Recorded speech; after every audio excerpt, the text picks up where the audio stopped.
अस्सलाम वालेकुम, नमस्कार। मैं हूं आरिफ हाशमी। आप देख रहे हैं great Indian TV news. Great Indian TV news में आप सभी का स्वागत है। आइए नजर डालते हैं आज के कुछ मुख्य समाचारों पर। कि इस लोकसभा में मैं भी अपक्ष उम्मीदवार में हूँ, तो अब निशानी वगैरह नहीं मिली थी, इसके लिए थोड़ा सा लेट हुआ क्योंकि अपक्ष में हूँ। जब तक निशानी नहीं मिलती तब तक के किस बेस पे यानी कि मैं उतरता था, इसलिए थोड़ा सा डिले हुआ, लेट हुआ। लेकिन आज जो आप लोगों को बुलाया गया, इसीलिए बुलाया गया कि मैं एक आज़ाद उम्मीदवार के तौर पे 24 कल्याण लोकसभा से इलेक्शन फेस कर रहा हूँ। आपने 3 महानगर पालिका का चुनाव कराया, उसके बाद विधायक के लड़ते हुए डायरेक्ट आप सांसद का चुनाव करते हैं, ऐसा क्यों आपका? और आपके मतलब क्या मुद्दे, किन मुद्दों को लेकर आप ये चुनाव लड़ने जा रहे हैं? मेरा मुद्दा जो है वो मुस्लिम आरक्षण है।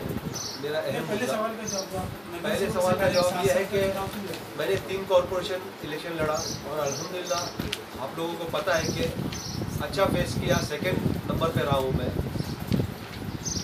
3 नगर सेवक इलेक्शन लड़ने के बाद मैंने सोचा कि भाई क्यों ना एमपी इलेक्शन भी लड़के एक बार जो है उसका भी तजुर्बा लिया जाए, और अगर अल्लाह ताला ने मुझको मौका दे दिया, जनता ने मुझको पसंद किया, तो फिर काम करने का जो मामला है तो अल्हम्दुलिल्लाह इतने 15-20 साल से पॉलिटिकल राजनीति पार्टियों में काम कर रहा हूँ, तजुर्बा कुछ है मेरे पास, एक काम करने का जज्बा भी मेरे पास है।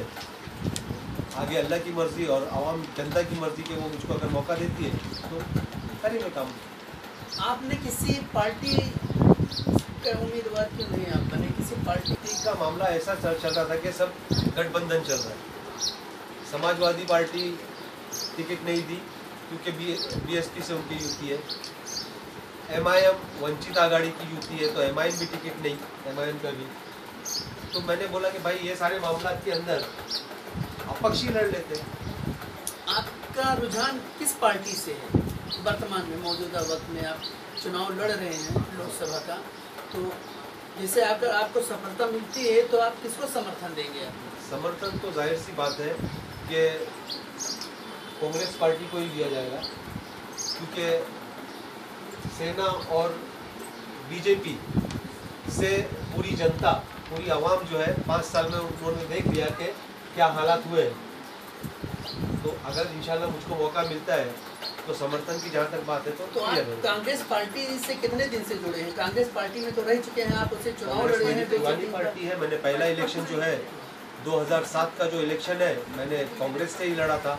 और कांग्रेस तो ऐसा है कि मेरी पॉलिटिकल शुरुआत ही जो है, मेरी खाला कांग्रेस में थे और मैं छोटा बच्चा था जब उस वक्त उनके साथ में जाता था, जब नवाब मलिक भी कांग्रेस में थे। तो बचपन से ही कांग्रेस पार्टी से मेरा ताल्लुक रहा है। तो ठीक है, आप कांग्रेस में रहें और चुनाव लड़े, और इस वक्त आप अपक्ष में हैं। कांग्रेस ने आपको टिकट नहीं दिया क्योंकि कांग्रेस और एनसीपी मिल करके।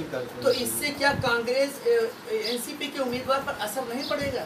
नहीं, क्योंकि आपका एक वर्चस्व है यहाँ पर और आप कांग्रेसी हैं, तो आप कांग्रेसी वोट आपके तरफ आएगा, तो एनसीपी के जो उम्मीदवार हैं उनके ऊपर असर नहीं पड़ेगा इस इलेक्शन का। सबसे पहली बात तो मैं ये बताऊंगा कि कुछ दिन पहले एक पत्रकार भाई, आप में से कोई पत्रकार भाई ने तो एनसीपी के कैंडिडेट का इंटरव्यू लिया था। उनके मुंह से जो सवाल निकला था मैं उसको रिपीट करूंगा कि पूरे शहर में ये चर्चा हो रही है कि आपने खासदार का टिकट लेने से पहले वादा लिया है पार्टी से कि मुझे आमदार का टिकट दोगे तो मैं खासदार इलेक्शन लड़ूंगा। इसका मतलब है कि आपने खासदार इलेक्शन में पहले ही हार मान ली। आप खासदार इलेक्शन लड़ ही नहीं रहे हो।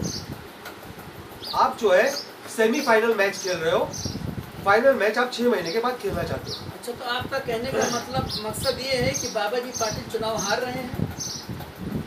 मैं नहीं कहता, ये तो खुद उनका ही जुमला जो है, उनके मुंह से निकला हुआ जुमला जो शहर में पूरे चर्चा का विषय बना हुआ है, मैं उसके बेस पे बोल रहा हूँ कि जो आदमी ने पहले ही शुरुआत में ही हार मान ली, फिर वो उससे जीतने की उम्मीद तो रख ही नहीं सकते। आपको क्या कितना कॉन्फिडेंस है कि हमको ये शहर से, मुमरा शहर से और मुस्लिमों का कितना मत आपको प्राप्त होगा? ऐसा है कि 3 इलेक्शन लड़ा हूँ और अल्हम्दुलिल्लाह आप लोग ने भी देखा है कि एक वार्ड में मैंने लड़ा तो मुझको कितने वोट मिले, और आज मुमरा कौसा को जो पहली मर्तबा यानी कि अपने घर के बच्चे को जो पूरे मुमरा कौसा को वोट डालने का मौका मिल रहा है, तो मेरे ख्याल से तो मुमरा कौसा की जनता जो है इस मौके को गवाएगी। कपिल भाई, आप जो बात कर रहे हैं मुमरा कौसा को, तो ये लोकसभा का चुनाव है, वार्ड का चुनाव नहीं है जी, यह शहर का चुनाव है, यहाँ से अंबरनाथ तक। तो आप खाली मुमरा कौसा में प्रचार करोगे कि आगे भी? मैं बताता हूँ, मैं पहला इलेक्शन लड़ने से पहले 2007 फील्ड वर्क करता था और मेरा इलाका कलवा टू कल्याण था। मतलब ये इलाका मेरे लिए बिल्कुल नया नहीं है और वहाँ पर जो मैंने 9 साल 7 साल कुछ मैंने जॉब किया हूँ, तो ये पूरे इलाके में मैं घूमा हूँ। वहाँ पर मेरे ताल्लुकात हैं, मेरे पास उनका डेटा है, मैं उनसे जाके कांटेक्ट करूँगा। और क्योंकि मैंने किसी का गलत नहीं किया है, मैंने जॉब पे रहते हुए भी काफ़ी लोगों को फ़ायदा ही पहुँचाया है, नुकसान किसी का नहीं किया है। तो मुझे उम्मीद है कि वो लोग मेरा साथ देंगे। लोग है तो वो समस्याओं को लेकर के आप उतरे होंगे, सोच करके उतरे होंगे कि भाई ये प्रॉब्लम से जो खासदार ने नहीं की। बता दूँ, मिसाल के तौर पे देख लो रेलवे का, आज हमारे यहाँ पे कितने बच्चे ट्रेन से गिर के मर रहे हैं, वो आज तक के जो है सिर्फ काम चालू है बोल के वो काम ही चल रहा है, कोई ध्यान ही नहीं दे रहा है। जबकि यहाँ पे सेकेंड लाइन ज़रूरी है, रेलवे की सेकेंड लाइन होना चाहिए, जल्द से जल्द काम कंप्लीट होना चाहिए, नहीं है, आए दिन बच्चे मर रहे हैं। तो इस तरह की कई समस्या है। आज दीवा जो है, दीवा में चलो ठीक है रेलवे लाइन्स है, जंक्शन बना दिया गया है, लेकिन मुमरा में कम लोग नहीं रहते। मुमरा दीवा अपना कलवा चले जाओ आप, कलवा में तो ऐसा हो जाता है कि लोगों को ट्रेन में चढ़ने तक नहीं मिलता है। वहाँ पर भी जो है उस चीज़ को ध्यान देना चाहिए। तो ये कौन ध्यान देगा? चुन के आने के बाद लोग ध्यान कहाँ दे रहे हैं, काम क्या कर रहे हैं? दोस्तों, तो इसी तरह से हम समाज की अच्छी बुरी खबरों की सच्चाई आप तक पहुंचाते रहेंगे। देखते रहिए ग्रेट इंडियन टीवी न्यूज।